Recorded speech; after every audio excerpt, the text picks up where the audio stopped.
கர்த்தருக்கு பிரியமானவர்களே, இன்றைக்கும் தாவீதின் ஒரு ஜெபத்தை தான் நாம் தியானிக்க போகிறோம். 31ஆம் சங்கீதம் 10ஆம் வசனமும் 15ஆம் வசனமும். என் பிராணன் சஞ்சலத்தினாலும் என் வருஷங்கள் தவிப்பினாலும் கழிந்து போயிற்று. 15ஆம் வசனம். என் காலங்கள் உமது கரத்தில் இருக்கிறது, என் சத்துருக்களின் கைக்கும் என்னை துன்பப்படுத்துகிறவர்களின் கைக்கும் என்னை தப்புவியும். எனக்கு பிரியமான தெய்வ பிள்ளைகளே, இந்த நாளிலும் தாவீது எத்தனையோ ஜெபத்தை செய்திருக்கிறார். இங்கே ஒரு ஜெபத்தை, அதாவது தன் வாழ்க்கையில் கடந்து வந்த பாதைகளை சற்று திரும்பி பார்த்து அவர் சொல்கிறார், ஆண்டவரே, என்னுடைய வருஷங்கள் எல்லாம் கவலையாலும் கண்ணீராலும் வேதனையாலும் எதிர்பாராத சில காரியங்கள் நடந்ததினால் அது மிகவும் துயரத்திலே கடந்து போய் கொண்டிருக்கிறது என்று சொல்லுகிறார்.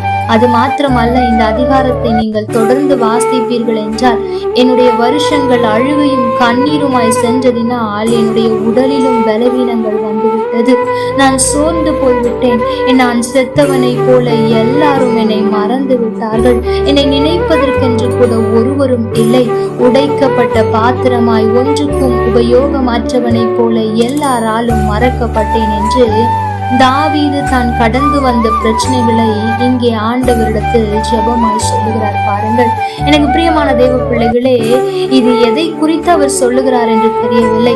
ஒருவேளை நான் நினைக்கிறேன், அன்றைக்கு சாமுவேல் தீர்க்கதரிசி ஈசாயின் இடத்தில் வந்து குமாரரில் ஒருவரை ராஜாவாக அபிஷேகம் பண்ண வந்த பொழுது அவன் மற்ற எல்லா பிள்ளைகளையும் அழைத்து அனுப்பினான்.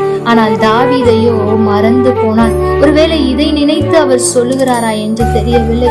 நான் எல்லாராலும் மறக்கப்பட்டேனே, என்னை பெற்ற தாயும் தகப்பனும் கூட என்னை மறந்து போனார்களே, என் கூட பிறந்தவர்களால் கூட நான் மறக்கப்பட்டு போனேனே, உடைந்த பாத்திரத்தை போல் ஆகிவிட்டேனே, என்னுடைய வருஷங்கள் எல்லாம் தனிமையிலும் வனாந்தரத்திலும் சென்றதே, என்னை புரிந்து கொள்வதற்கு ஒருவரும் இல்லையே.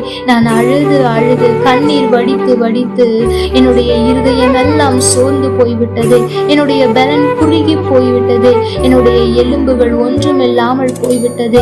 எனக்கு விரோதமாய் மற்றவர்கள் செய்து கொண்டிருக்கிற ஆலோசனையை நினைத்து நினைத்து நான் எதையும் செய்ய முடியாமல் இன்றைக்கு இருக்கிறேனே என்று தான் கடந்து வந்த பாதையில் இருக்கிற எல்லா கஷ்டங்களையும் சொல்லிவிடுகிறார்.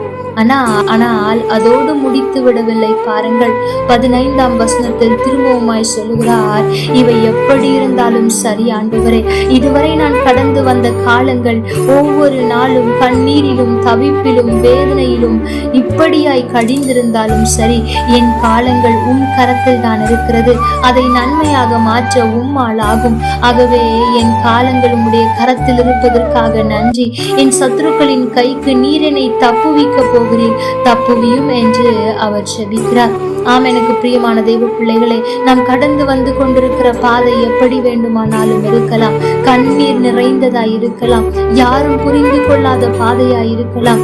ஆனாலும் கூட இந்த நேரத்திலும் கூட ஒன்றை சொல்லுங்கள், நான் இன்றைக்கு வருகிற பாதை சற்று கடினமானதுதான், ஆனாலும் கர்த்தாவே, என் காலங்கள் உம்முடைய கரத்தில் தான் இருக்கிறது என்று அறிக்கை செய்து பாருங்கள். உங்களுடைய வாழ்க்கையில் நல்ல மாற்றம் உண்டாகும். அன்றைக்கு எப்படி எல்லாராலும் செத்தவனை போல மறக்கப்பட்ட தாவீதை ஆண்டவர் உயர்த்தி வைத்து அந்த தேசத்திற்கு ராஜாவாய் நிறுத்தினது போல உங்களையும் அவர் உயர்ந்த ஸ்தானத்தில் வைக்க போதுமானவர்.